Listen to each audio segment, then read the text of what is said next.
Imagine plus d'électricité, plus d'eau, plus de confort. Imagine que tu as tout quitté pour suivre Dieu. Et à un moment, tu te retrouves sans rien à manger. Tu as faim, tu as soif. Et en plus, tu commences à avoir plein de doutes. Seigneur, où es-tu en ces moments? Si c'est ton cas, si cela il t'est déjà arrivé de te trouver dans un désert spirituel, je t'invite à rester avec nous jusqu'à la fin parce qu'on va parler de ces sujets.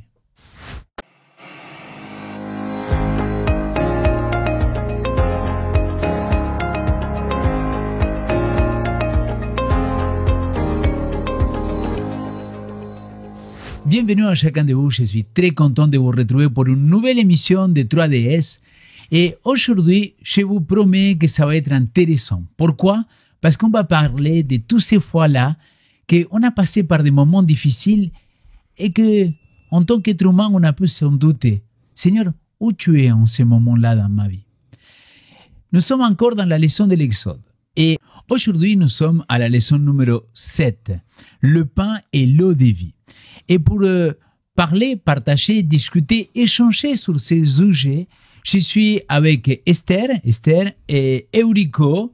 Et peut-être je pourrais vous donner quelques mots pour vous présenter et que vous-même, vous puissiez dire qui vous êtes. Esther? Alors, je suis Esther Laurenté et je travaille comme infirmière en psychiatrie à la clinique La Linière, un travail que j'adore. Et puis un petit pourcentage comme pasteur à l'église hispanique à Genève, un travail que j'adore aussi. Alors voilà, j'ai la chance de faire deux choses que j'adore. C'est super. Merci beaucoup Esther d'avoir pris ce temps-là pour être avec nous. Et Eurico, toi de ton côté? Moi, Eurico Correa, je viens du Cap-Vert. Et je le dis parce que c'est plus simple après pour comprendre mon accent. Je suis marié, 3 enfants et je suis à Collonges maintenant. Je suis professeur à Collonges. Professeur de théologie. Oui, et doyen en même temps. Oui. Et doyen accessoirement quand même. Oui. En tout cas, les amis, je suis très content de pouvoir partager ce temps avec vous parce que on va parler de ce pain et cette eau de vie que le Seigneur il représente aujourd'hui dans nos vies. Mais avant de rentrer en plein sujet, permettez-moi de commencer avec une question. Imaginez que vous devez quitter justement votre confort. Quelle est la chose dont tu aurais le plus mal à te séparer si tu devrais être 3-5 jours complètement isolé quelque part? Alors, moi, la première chose qui m'est venue en tête, c'est l'angoisse que j'ai ressentie et le moment qu'un de mes enfants a disparu. J'étais dans un grand magasin et tout d'un coup, mon fils, qui avait 3 ans à l'époque, il n'était plus là. Ah oui, c'est horrible quand il arrive ça. Imagine-toi, ça a duré quelques secondes, mais je me rappelle maintenant comme c'était tout à l'heure. Ça a duré quelques secondes, mais pour moi, c'était toute une éternité. Cette angoisse de dire, il est où mon fils? Il était à côté de moi, il est un petit moment, il n'était plus là. Alors je me rappelle ces cris de désespoir vers Dieu en disant, s'il te plaît, aide-moi à le trouver. Et là, peu après, on l'a retrouvé, mais imagine-toi, quelques moments, quelques secondes, sans quelque chose que tu aimes, l'angoisse que ça peut provoquer. Alors, si on t'enlève pendant une chose matérielle, pour moi, c'est moins angoissant qu'un enfant, par exemple. Ouais. Mais grâce à Dieu, voilà, tous les 3 sont là. Tu l'as retrouvé, c'est bien. Et toi, Eurico? Avec cette question, tu m'as fait penser que j'ai vécu dans 2 siècles différents. Ça, c'est clair. En premier siècle, je l'ai vécu en Afrique, dans un continent complètement différent. Et la deuxième partie de ma vie, un autre siècle, un continent complètement différent. Et je me souviens encore que dans cette première partie de ma vie, j'avais pas de téléphone, pas d'électricité et ça me manquait pas. Et aujourd'hui, c'est impossible de vivre sans Internet pendant une journée. Et bon, toi, tu me parles de 3 ou 5 jours. C'est compliqué. S'il y a plus d'électricité, plus d'Internet, c'est un peu compliqué quand même de gérer la vie. Ça devient très dur.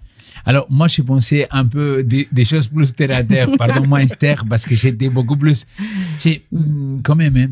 Première journée sans Internet, sans téléphone, tu vois, parce qu'on a pris des mauvais réflexes dans lesquels on prend parfois le téléphone juste pour rien faire, quoi. Mais toutes ces petites choses, je pense qu'on serait un peu en manque quand même.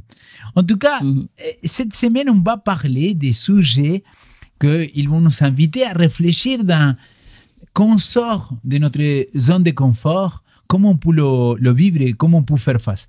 Alors, juste avant de rentrer sur le texte biblique que la leçon il nous a proposé, je vous propose de faire une prière, ça vous va? Parfait.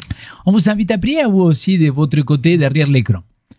Père, merci beaucoup, Seigneur, de nous accompagner dans l'étude de cette leçon, de ta parole.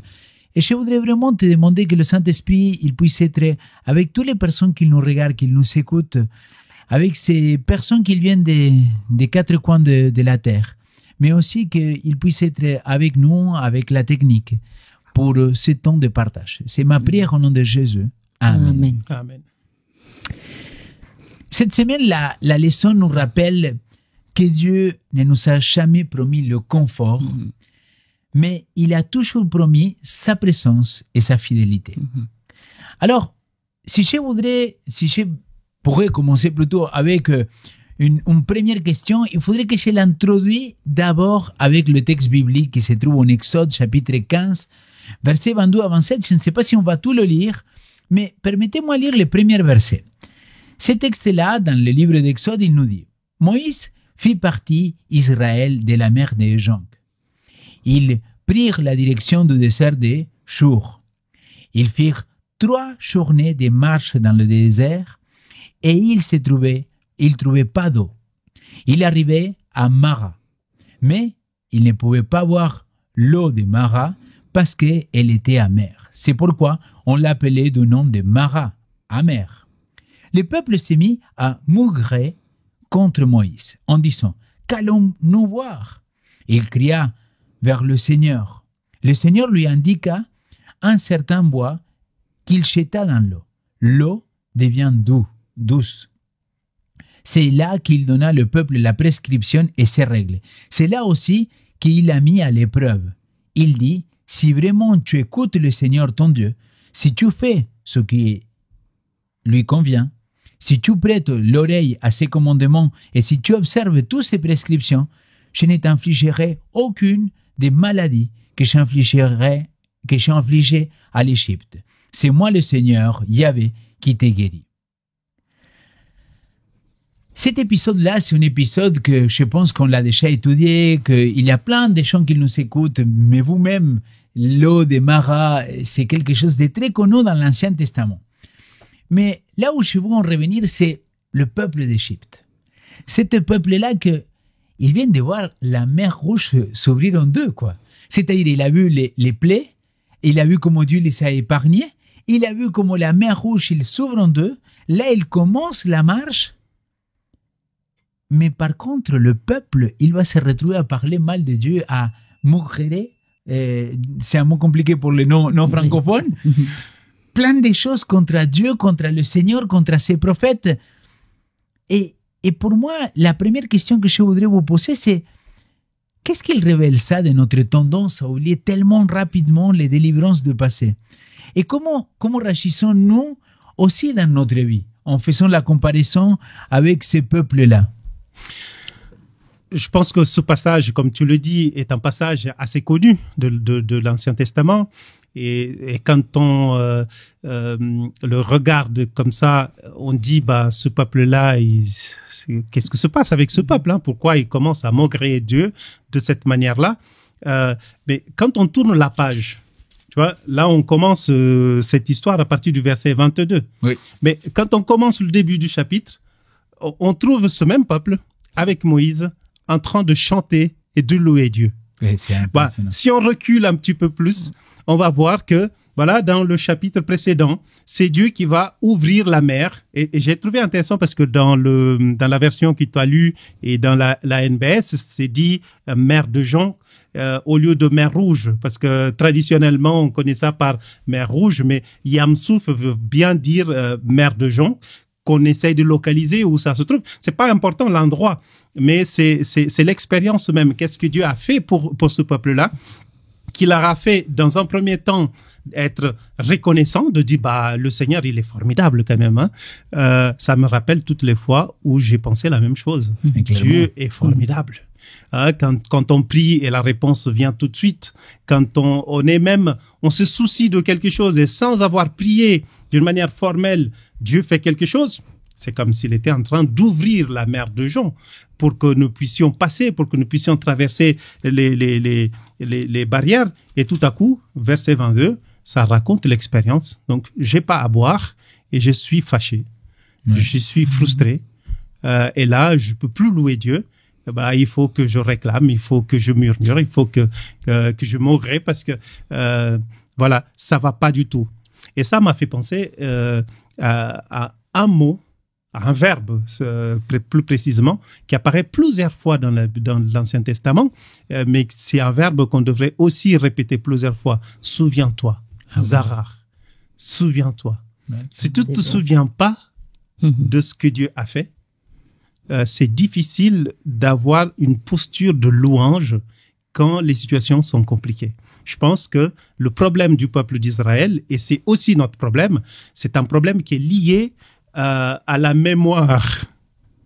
C'est pas qu'on ne sait pas que Dieu est bon, mais c'est parce qu'on se souvient pas de ce qu'il a fait. Ouais, et ça, c'est une leçon pour moi aujourd'hui, je crois. Mmh. C'est intéressant ce que tu viens de dire. Et moi, je reviens encore plus en arrière de la Bible pour comprendre que, à mon avis, c'est normal cette réaction. Je suis désolée. Il venait de passer 4 siècles dans un milieu de pression, d'esclavage finalement. Donc, pour eux, ils savaient, jusqu'à ce moment-là, ils n'avaient aucun choix. Tout était décidé pour eux. Donc, tout d'un coup, ils étaient dans ce confort inconfortable, on peut dire comme ça. Ils sortent d'Égypte, mais ils vont vers l'inconnu. Même vers ces dieux inconnus. Ils ne savaient pas encore créer aucune confiance en lui. La foi n'était pas développée. Ils avaient juste vu quelques miracles, magnifiques miracles, évidemment, mais ce n'était pas suffisant. Parce que la confiance se crée dans la relation, mais à long terme. La foi ne fait pas comme ça, et puis on a une foi incroyable. Clairement. Donc, pour eux, il ne faut pas oublier que ce peuple, il avait un traumatisme collectif, ce qu'on appelle. Il s'était traumatisé pendant des générations, très générations, et tout d'un coup, il se trouve en liberté, mais il n'avait pas d'eau.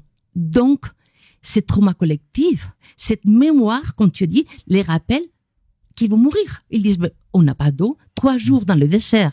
Il faut savoir ce que c'est aller dans le désert pendant 3 jours. Hein. Oui, c'est clair. Je veux dire, les circonstances étaient très complexes. Ils demandent l'eau, comme c'est normal, comme c'est humain. Ils ont peur, ils paniquent, mais ils n'ont plus rien à boire. Alors qu'est-ce qu'on fait?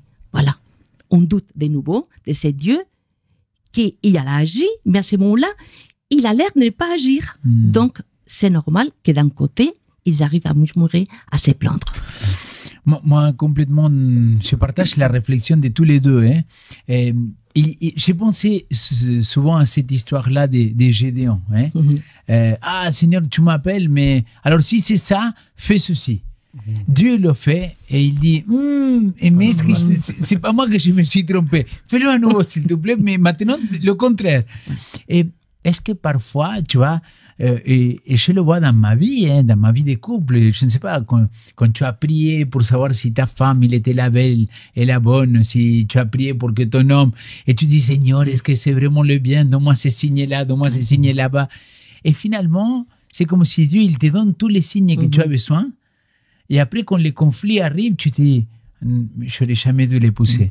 Tu te dis, mais est-ce que tu n'étais pas conscient de ce que... Tu vois, je n'ai jamais dû suivre Dieu à travers la mer Rouge, la mer des gens. Pourquoi? Parce que finalement, je ne sais pas. Là, maintenant, je doute parce qu'il y a la difficulté. Et moi, je pense que peut-être ça fait partie de notre cheminement chrétien, non? Ou avec Dieu. Tout à fait. De dire que parfois, Dieu, il est Dieu. Moi, j'aime beaucoup dire ça. Dieu est Dieu. Oui. Et tu vois, c'est pas parce que tu lui donnes des savants arguments que tu vas le convaincre de faire autrement. Donc, je dis, si Dieu, il est Dieu, mais quand on est un bébé spirituel, et je pense que c'est très bien ce que tu as dit, c'est-à-dire malgré qu'ils connaissaient Dieu, ils sont en train de redécouvrir qui est Yahvé, qui est ce Dieu-là qu'il se manifeste maintenant. Et là, on va le voir comment il se manifeste petit à petit, mais ces peuples-là, il est quand même un bébé spirituel. Un bébé, hein. complètement. Et un bébé, il fait quoi quand il a faim? Réclamer, quoi. Il pleure. Ouais, il n'a pas la patience. Et Non, je trouve qu'il nous manque aussi la patience quand on est face à la difficulté. Parce que, Ouais. 1 heure de difficulté, ça peut paraître une éternité. Tout à fait. Et donc, Tout à fait. c'est là aussi le problème. C'est pas juste un manque de mémoire, de traumatisme, comme tu disais, Esther, mais c'est aussi un manque de patience. C'est-à-dire, je sais que Dieu peut faire quelque chose parce qu'il l'a fait dans le passé, mais je veux pas attendre. Oui, mais ça, c'est aujourd'hui pour nous. Les messages Oui. pour nous que nous avons déjà Oui. une expérience avec Dieu en profondeur. Mais eux, c'est un Dieu méconnu qu'ils commencent à connaître. Alors, je peux comprendre leur exigence, leur peur, leur panique, mais nous avons déjà vécu des choses avec Dieu. Exact. Et on continue parfois à douter. Et si C'est nous, la peur de l'inconnu. bien sûr. Et nous aussi. Alors, si on avance un petit peu, il avait chapitre 15, après, il a le chapitre 16. Dans le livre d'Exode, il nous parle de la manne, de cet aliment-là qu'on va le retrouver plus tard, même dans l'Arche de l'Alliance. Donc, plus tard, on parlera de tout cela. Ces aliments qu'il tombait du ciel. Donc, quelque chose qu'aujourd'hui, on ne peut pas le comprendre. C'est-à-dire, même dans les dessins animés, ils ne savent pas comment le faire vraiment, quoi. Alors, la manne tombait chaque jour, parce qu'il était au milieu du désert, mais il ne se conservait pas pour le lendemain. Et là, c'est ma première question. Pourquoi? Pourquoi cette manne-là, elle durait que pour le jour? Et la deuxième chose, c'est qu'est-ce que cela nous enseigne sur la manière dont Dieu s'est conduit envers nous? Et pourquoi Dieu il a donné une double portion pour la manne le jour du sabbat? Non. Je pense que c'est un outil pédagogique parfait de la part de Dieu. C'est impressionnant. Dit, tu ramasses chaque jour ce que tu vas manger, pas plus. Ouais. Les gens qui ramassaient plus, voilà, finalement, l'aliment pourri. Dieu l'avait déjà averti. Les vendredis, le double, c'est magnifique. Mais il ne pourrissait pas le samedi. Il était toujours là. Et si quelqu'un sortait le samedi parce que le vendredi, il n'avait pas ramassé, voilà, il n'avait pas. Donc, c'est un outil parfait de la part de Dieu. Parce qu'il est en train de créer dans ce peuple une espèce de confiance. Sur votre Dieu, fais-moi confiance. Ils n'ont pas fait confiance tout de suite, comme c'est normal. Ça a pris du temps. Mais pour eux, manquer de nourriture, c'était tellement important, c'est la mémoire du corps. Le corps, tu peux pas avoir faim ni soif. Ça, c'est la base de la survie. Alors, il y a tout qui se met en marche. Oui. Donc, tu as besoin de manger. Ils réclament. Ce serait mieux de rester en Égypte au moins on avait quelque chose à manger. Tu vois, on réclame, on fait que réclamer, mais c'est humain. Il faut comprendre que c'est pas les mêmes moments qu'aujourd'hui. Donc, c'est intéressant que Dieu les apprenne au jour le jour. C'est magnifique. Faites-moi confiance. Je sais que ça va prendre du temps, mais faites-moi confiance. Et c'est très beau parce que petit à petit, Dieu va marquer un rythme. Activité, repos. Les samedis, repos. C'est un sujet sur le sabbat magnifique. Très beau. Mais eux, je sais pas si le sabbat pour eux c'était un jour vraiment spécial de repos du tout. Donc, maintenant vous aurez un jour. C'est quoi avoir un jour de repos? C'était tout nouveau pour eux. Donc, quel apprentissage. C'est pour cela je pense que c'est vraiment un outil pédagogique simple et à la fois profonde pour le faire comprendre certaines choses. Tout à fait, tout à fait. Pour le peuple d'Israël, je ne sais pas comment ils l'ont vécu. C'est-à-dire se réveiller et trouver à manger. Ça, c'était un clin d'œil de la part de Dieu. Et l'expérience de la manne, c'est pas aujourd'hui, c'est pas tout le monde qui l'accepte comme ça. Hein. Tu dis, il y avait du pain qui tombait du ciel comme ça. Il y a quand même les esprits un peu plus modernes qui vont dire, comment ça? Il y a 2 ans, j'ai eu une belle surprise de rencontrer quelqu'un qui vous connaissez d'ailleurs, c'est Alberto Tim, qui est maintenant au centre de recherche là aux États-Unis. Donc, il y a 2 ans, il a été invité à venir donner un cours à la faculté de théologie. Donc, dans une discussion qu'on a eue, il m'a montré la photo de la manne. Wow. Et vous savez que en Angola, il y a une région, un endroit précis, à Bongo, où pendant des années, ils ont vu cette expérience-là. Intéressant. Voilà, la manne, il avait la photo. Donc il a eu, voilà, c'est blanc, c'est presque indescriptible, mais je peux lui demander parce qu'il sera là encore au mois de septembre. Je peux encore lui demander la photo. Wow. Mais c'est pas seulement lui, mais lui et d'autres personnes ont eu cette expérience-là. Donc ça, pour moi, c'est touchant. Mais ce texte-là me parle plus que la manne, en fait. Parce que ce texte-là me ramène directement à la prière de Jésus dans Matthieu 6. Je pensais la même chose. Matthieu 6, verset 11. Tout dépend de comment on traduit le texte. Si on traduit les textes comme, voilà, donne-moi du pain, de la nourriture, tout court. Donc, je pense qu'on perd quand même la subtilité du texte. Parce que le texte dit, donne-moi aujourd'hui le pain d'aujourd'hui. Ouais. Le pain de ce jour. Ouais. Ça veut dire, c'est pas, tu me donnes pas le pain de demain aujourd'hui. En fait, on pense beaucoup à la provision. Ça veut dire que demain, il faut que j'ai quelque chose. C'est comme ça qu'on pense aujourd'hui. Ça veut dire qu'il faut pour que je sois en paix, il faut que j'ai à manger aujourd'hui et que j'ai encore pour plusieurs jours. Et donc, notre mentalité nous amène à cela. Et le fait que Dieu nous dise, voilà, demande le pain d'aujourd'hui, aujourd'hui, oui. C'est une leçon pour moi contre l'anxiété. Voilà. C'est un peu cela aussi que Dieu fait avec le peuple qui est inquiet parce que ils sont dans le désert. Ils voient pas la réserve, donc ils voient pas le surplus. Donc de voir que ça tombe chaque jour, c'est de dire faites-moi confiance. Ouais. Et dans Matthieu, cet appel à la confiance, c'est de dire notre Père. C'est un Père que nous avons. Donc, la chose va au-delà de la manne, mais ça nous invite à lever les yeux, à regarder le Père et dire, toi, tu es un Père, tu sais de quoi j'ai besoin. C'est clair, et j'ai pensé au même texte biblique et surtout cette notion-là de dire, le Seigneur, il nous apprend aussi à dépendre de lui, mais dans le bon sens, tu vois, de dire, si tu as besoin de quelque chose, viens me voir, viens me parler. Alors, à chaque jour suffit sa peine, comme il a dit le même Seigneur Jésus, mais aujourd'hui, je te donne ce que tu en as besoin aujourd'hui. Fais-moi confiance. Et c'est exactement au jour ça. Le jour. Et d'ailleurs, tu peux me faire tellement confiance que je vais te montrer. Si je voudrais, je pourrais te laisser la main pendant 2, 3, 4 jours. Mais c'est pas le but. Le but, c'est justement, et là, il y a cet enseignement aussi par rapport au sabbat, hein, comme il disait la leçon, cette notion de dire, ces jours-là, maintenant, cool.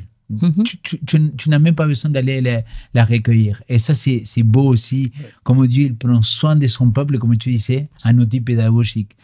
Mais bon, c'est dans cet exode et dans ce qu'il va se passer au milieu dans ces chapitres-là, on se retrouve avec l'histoire d'un homme que je pense tout ce qu'on a passé dans la théologie, ils nous ont parlé de lui pour apprendre à gérer son église, n'est-ce pas? On parle de Jéthro. Alors, cet homme-là, qui à la base, il n'est pas un Israélite, en tout cas, le texte, il ne nous montre pas que s'il était un Israélite, et cet homme-là, il vient vers Moïse pour lui donner des conseils. Et c'est intéressant parce que Moïse, au lieu de prendre la grosse tête et dire, toi, tu vas venir me parler avec moi, tu comprends que moi, je connais Dieu, je l'ai vu, j'ai vu là. Donc, attends, quand même. Regarde ce que je fais. Hein? Exact. Et malgré ça, au contraire, il va écouter son beau-père. Alors, comment reconnaître quand quelqu'un nous parle avec cette voix-là de la part de Dieu, cette parole inspirée, même quand elle vient d'un cercle qu'il n'est pas celui qu'on s'imaginait. C'est comme si aujourd'hui, il vient me parler un musulman, un catholique ou un bouddhiste. Il me dit une parole et je dis, wow, je me sens interpellé. Comment faire pour savoir si cette voix-là, elle vient de Dieu ou elle vient ailleurs? Je pense que cette question, elle est d'actualité. On est amené à discuter avec des gens de partout, n'est-ce pas? Si nous pensons qu'en tant qu'adventistes, nous avons toute la vérité et que c'est nous qui devons donner des leçons aux autres, c'est clair que c'est compliqué d'accepter quand les gens nous disent des choses justes, sages. Voilà, on n'est pas assez ouvert. Mais il y a aussi un enjeu, c'est plutôt personnel. Vous savez, plus l'ego est au centre, moins on est ouvert à ce que les autres nous disent, si c'est moi qui compte, si c'est ma position qui compte, si je suis centré sur moi-même, j'aurai pas la capacité d'écoute. Parce que je suis toujours en train de voir, est-ce que ce qu'il va me dire, est-ce que ça ne dévoile pas mon incapacité? Ça ne met pas en relief mon manque d'expertise quelque part. Donc, c'est le moi qui est mis au centre et pas la chose en soi. Et alors que si on a un peu plus d'humilité, je pense que ça devrait le faire. Je suis pas étonné de voir, c'est dans Nombre, chapitre 12, verset 3, qui est dit que Moïse était l'homme le plus humble sur la face de la terre. Donc, il est présenté comme quelqu'un qui avait de l'humilité. Si nous n'avons pas d'humilité, c'est très difficile. Même si la chose est juste, voilà, on veut avoir le dernier mot pour se faire croire qu'on est, voilà. Et moi, j'aime beaucoup, je te donne la parole tout de suite, Esther, mais j'aime beaucoup rappeler par rapport à ce que tu dis, que l'une des prophéties la plus étudiée par le peuple et l'Église adventiste, il a été révélé à un Dieu païen qui ne croyait pas du tout en Dieu. Donc, Daniel chapitre 2, le roi Nabucodonosor, il ne croit pas du tout en Dieu. Et d'ailleurs, il va devoir faire un chemin de conversion vers Christ extraordinaire. Mais vous vous rendez compte, cela, il devrait nous montrer à quel point le Seigneur, il utilise parfois des moyens que nous, on ne s'imagine pas. Et il a appelé que Cyrus, il était son Messie. C'est fort comme message. Et là, je te rejoins à 100%. Là, Moïse, il a écouté, il a su entendre son beau-père, quoi. Alors, Esther, toi, tu voulais rajouter quelque chose? Oui, c'est super intéressant. Je suis à 100% d'accord avec vous. Mais une petite différence, que les conseils stratégiques, on l'accepte en général assez bien. Quelqu'un vient pour nous dire, écoute, pourquoi on ne fait pas ça au niveau des stratégies, des fonctionnements de l'Église, on l'accepte. Mais attention, ça c'est un conseil. Et Jéthro, il lui a donné un conseil stratégique qui était parfait. Venez vraiment d'être parfait. Mais attention avec les conseils de type moral, ou moraux. Ça c'est autre chose. Que si j'ai pas demandé un conseil, que personne vienne me donner un conseil, si je ne l'ai pas demandé. C'est pour cela que je n'ose pas donner des conseils à quelqu'un qui n'a pas demandé. Pourquoi? Parce que ça sert à quoi?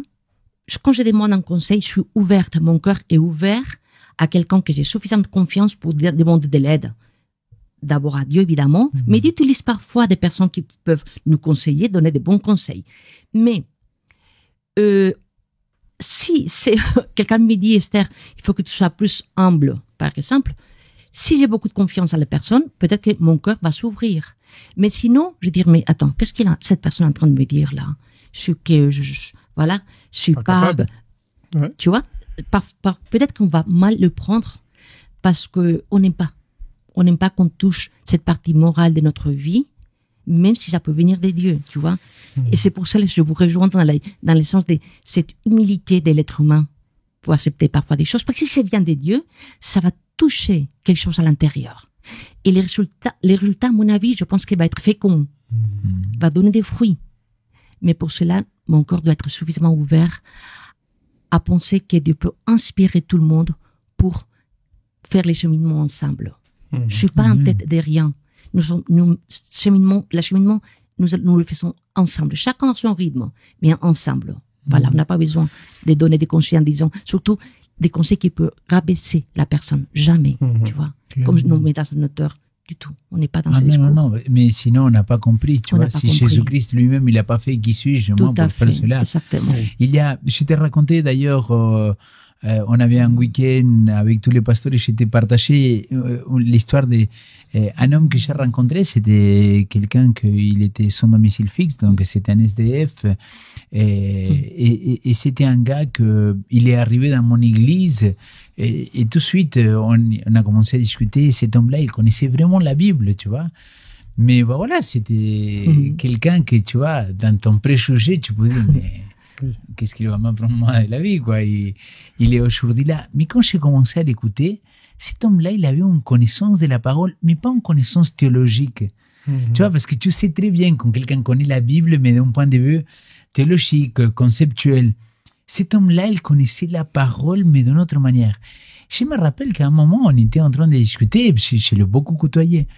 Et cet homme-là, à un moment, je ne sais pas, il me dit quelque chose, tu vois, genre, mais pasteur, il me dit, tu es un pécheur, toi? Je dis, bah, bien sûr, je suis un pécheur. Il me regarde, il me dit, ah bon? Mais comme ça, hein. Et en plus, il me regarde, il était non-voyant, hein, mais et il me dit, ah bon? T'as pas demandé pardon pour tes péchés aujourd'hui? Je dis, bah, bien sûr que oui. Mais alors comment tu peux dire que tu es un pécheur? Et les amis, il m'a mis une claque spirituelle. Et suite de cela, il me dit, pasteur, si je peux te donner une parole pour toi. Comme ça, il m'a dit. Ne dis pas, je suis un pécheur. Et je suis un enfant de Dieu qui se trompe. Et depuis ces jours-là, mon identité en Christ, il a changé. Et tu vois, il n'est pas venu, désolé pour le prof de théologie. Mais tu vois, t'as dit parole, pas conseil. Voilà, dit parole. Je vais te donner une parole. Mais c'était une parole tellement biblique. L'identité en Christ. Et à partir de là, je te parle ça, il y a plusieurs années dans ma vie spirituelle, et même j'étais déjà pasteur, consacré et tout. Et je me dis, waouh. T'as pas oublié, hein. Mais oui, parce que le Seigneur, il peut utiliser n'importe qui, peu importe la religion, le sexe, le Seigneur, il peut te donner une parole à travers. Et à nous de savoir avoir cette humilité-là, de dire, waouh, cette parole-là, c'est une parole de sagesse. Ouais. Une parole féconde, que j'appelle. C'est ça qui donne ses fruits. Mais Corinthiens, il dit, en Corinthiens, chapitre 14, il dit très clairement, il dit, voilà, s'il y a une parole prophétique, qu'il soit pour construire, pour édifier et pour réconforter, tu vois, pour vraiment que l'Église soit construite. Exact. Pour construire. Exact. Tu me fais là, tu vois, si on suit la séquence là, de la discussion, du dialogue entre Jéthro et Moïse, on comprend pourquoi ça a été accepté. Parce que là, par exemple, c'est Jéthro qui vient, qui observe, et qui pose une question. Cette question-là va ouvrir le dialogue. Exact. Et puis, Moïse va écouter, mais attentivement, parce qu'il y a une relation aussi qui est établie entre les deux. On voit la bienveillance. Et puis, une fois que Jéthro écoute, parce que Jéthro a aussi la capacité d'écoute, et une fois qu'il écoute, il analyse la question, et c'est là où il dit à Moïse, Moïse, ce que tu fais n'est pas bon. Mais il n'en reste pas là. Ça veut dire qu'il va pas juste pointer du doigt sur ce que va pas, parce que il y a des gens qui, franchement, hein, il était débordé, il y a des gens qui viennent juste pour vous dire que ce que vous faites est nul. Mais oui. Même si vous êtes humble, c'est difficile d'accepter. Mais quelqu'un qui vient, mais qui vous dit, ce que vous faites, c'est pas bon. Mais je pense que si tu fais ça, ça et ça, et puis c'était quelqu'un qui était clair dans sa tête, il vient avec les stratégies, et Moïse voit la bienveillance, va voir ce souci sincère, la relation qu'ils ont et tout ça, il va l'écouter. Tu vois, et là, il va constater qu'au final, c'est la meilleure chose à faire. Parce qu'il y a des gens qui sont très compétents, mais ils ne savent pas travailler en équipe. Et c'était le problème de Moïse. Mais clairement, il y a un grand président, bon, je ne sais pas s'il y a un grand président, mais il y a un président qu'aujourd'hui, il n'est plus président, qui a dit un jour, des hommes intelligents et des femmes intelligentes, tu les retrouves très facilement. Des gens qui peuvent apprendre un texte et le dire par cœur, il y a beaucoup. Par contre, des hommes et des femmes qui ont la sagesse d'écouter le peuple, ça c'est beaucoup plus difficile. Et je pense que c'était là la sagesse de Moïse, et que je pense qu'on est invité nous aussi. Hein. Et c'est pour ça que Jésus-Christ, il est appelé dans l'évangile de Jean, c'est nouveau Moïse. Et c'est Moïse qui vient rétablir encore la parole. Et justement, on rentre un petit peu dans une des dernières questions que je voudrais qu'on aborde. C'est Jésus, il a dit, je suis le pain de vie. Et après, il a dit, celui qui boira de l'eau que je lui donnerai n'aura plus jamais soif. Qu'est-ce que cela signifie? Parce que Jésus-Christ, il vient se présenter un petit peu comme ce nouveau Moïse. Qu'est-ce qu'on cherche auprès de lui, auprès de Jésus-Christ? Et est-ce qu'on doit le faire une fois pour toujours, ou c'est aussi ce pain quotidien? Moi, je trouve que c'est très beau, ce que je suis dit par rapport, il est le pain de vie, l'eau de vie, c'est d'une beauté impressionnante. Mais je pense que l'être humain est toujours à la quête de quelque chose d'essence, d'amour, de vérité. C'est naturel, avoir ces besoins de remplir notre vide en général. Notre vide, parfois, c'est essentiel, simplement. Et on trouve Jésus, il y a un arrêt de cette cette quête de quelque chose parce qu'il remplit notre vie. Il remplit notre être intérieur, notre esprit, notre âme. Il va tout remplir. Et ça me rappelle vraiment la femme samaritaine. Cette histoire que j'adore. Elle a compris qu'il a trouvé la source de vie, qu'il n'aura plus jamais besoin de l'eau spirituelle, parce que ça va jaillir d'une façon naturelle. Et c'est ça, quand tu trouves vraiment Jésus dans ta vie, t'as plus besoin, t'as plus soif, t'as plus besoin de trouver d'autres sources. T'as la source essentielle, t'as le pain de vie.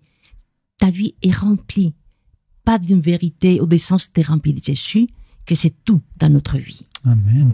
Amen, oui, je suis complètement d'accord. Hein. La Bible nous parle souvent avec des images. Et voilà. Même si les images ont toujours des limites, mais ça me fait penser à quelque chose. Tu vois, quand Jésus dit qu'on n'aura plus soif, ça ne veut pas dire qu'on n'aura plus besoin d'eau. La soif, c'est quoi? C'est un signe du corps pour dire, là, c'est trop. Tu exagères. Et puis, si tu vas plus loin encore, si tu obéis pas à ce signe-là qui est donné, bah, c'est la déshydratation, c'est maux de tête, c'est beaucoup d'autres choses. Mais c'est un premier signe, la soif. Ça met l'accent sur une relation avec Dieu qui doit être continuelle. C'est pas quelque chose de ponctuel. Donc, je vais pas chercher cette eau-là quand j'ai soif. Quand j'ai soif, ça veut dire que ça va très mal. Ça veut dire que ça fait longtemps que je ne bois pas. Exact. Donc, l'insistance, c'est sur une relation durable. Parce que j'arriverai même pas au plus à ce stade-là où mon corps donne des signes d'un manque essentiel là, de Dieu. Et puis, une deuxième chose aussi dans ma réflexion sur ta question, c'est de me dire, finalement, si j'attends que lorsque j'ai soif pour aller chercher d'eau, parfois, j'aurais pas de force. Parfois, on oublie même la source. C'est qui la source? On va chercher l'eau là où il n'y en a pas. Et c'est ça le problème. Donc, je pense que notre relation devait être quelque chose de quotidien avec le Christ pour pas arriver à ce stade-là où mon esprit va donner signe en disant, voilà, tu es allé trop loin sans moi. Clairement, clairement. Et, tu vois, j'ai pensé à ce que vous étiez en train de dire par rapport à cette notion-là de si je me laisse, tu vois, et j'écoute mon corps que quand j'ai soif, mais je n'étais pas conscient d'avant. Mais c'est pareil pour la nourriture, c'est-à-dire, on peut penser qu'on peut tenir sans, tu vois, on peut pas. Mais moi, je dis toujours, comme la maturité, tu ne vas pas l'adquirir d'un jour à l'autre, c'est un cheminement, c'est un processus. De la même manière, spirituellement, tu ne peux pas l'adquirir d'un jour à l'autre. Mais pareil pour se refroidir. Vous avez pensé déjà à ça? C'est-à-dire, oui, c'est en crescendo notre spiritualité. Mais quand on va vraiment commencer à dégrader petit à petit notre niveau de spiritualité, je ne connais aucune personne qui l'a dit j'arrête de venir à l'église d'un jour à l'autre, tu vois, et que la veille, il avait étudié, il avait prié, il avait été à fond avec le Seigneur, et le lendemain, il dit c'est fini, maintenant je ne viens plus à l'église. C'est-à-dire, c'est un processus. Quand tu ne maintiens pas ce quotidien, et c'est ce qui arrive au peuple d'Israël, pendant des années, ils ont oublié de maintenir ce quotidien. Parce que rappelez-vous qu'il rentre en Égypte avec de très belles promesses. Donc, c'est après qu'ils vont devenir esclaves. Mais pareil dans notre vie. Parfois, on oublie ces petites choses au quotidien. Et petit à petit, on commence à avoir soif, à avoir faim. On ne se rend même pas compte. Et un jour, on est dans la révolte totale. Les amis, je vous remercie beaucoup. Mais avant de se quitter, je voudrais vous demander à l'un et à l'autre un petit mot de conclusion de cette leçon. Qu'est-ce qu'on a pu retenir ou qu'est-ce que est l'idée principale que tu as pu retenir, Esther, par exemple? Moi, j'aime bien penser à l'idée que la confiance en Dieu s'est construite de façon progressive. On n'est pas dans cette confiance absolue. On la construit petit à petit. Et c'est sorte d'expérience.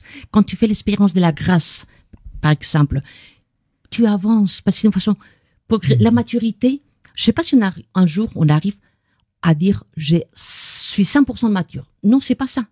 C'est tout un cheminement. Et c'est vrai que parfois on voit pas d'une façon visible. Peut-être qu'on voit pas d'une façon visible la présence de Dieu.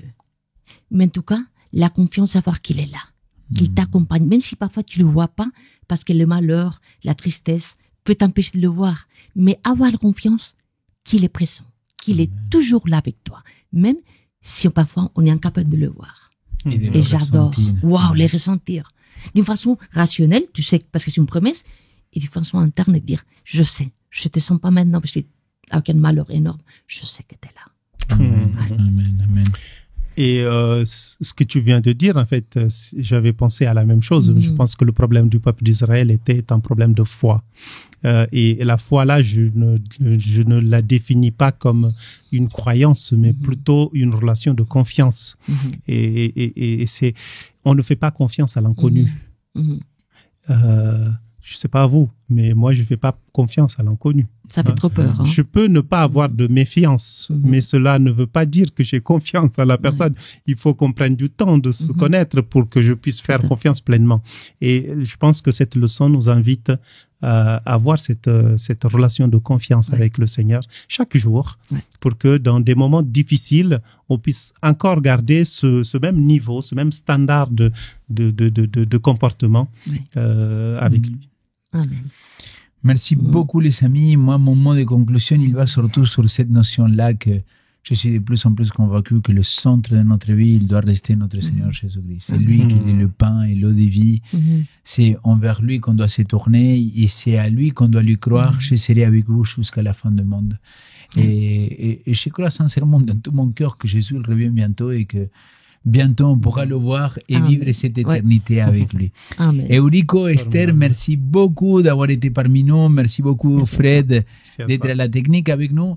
Merci à chacun de vous de nous avoir accompagnés jusqu'à maintenant. Si vous ne l'avez pas fait encore, je vous encourage de tout mon cœur à mettre un pouce sur cette vidéo-là, à la partager pas simplement à travers les réseaux, à travers les médias, mais aussi de la partager, de pouvoir discuter avec quelqu'un, de partager pendant le temps d'école de sabbat dans votre église. Si vous n'avez pas une église, je vous invite à nous écrire et nous poser des questions où vous pouvez trouver une église dans laquelle vous pouvez continuer ce partage-là le samedi matin ou dans n'importe quel autre moment de la journée pour continuer à s'édifier les uns les autres. Je vous dis à très bientôt. Merci beaucoup pour votre présence. Ciao.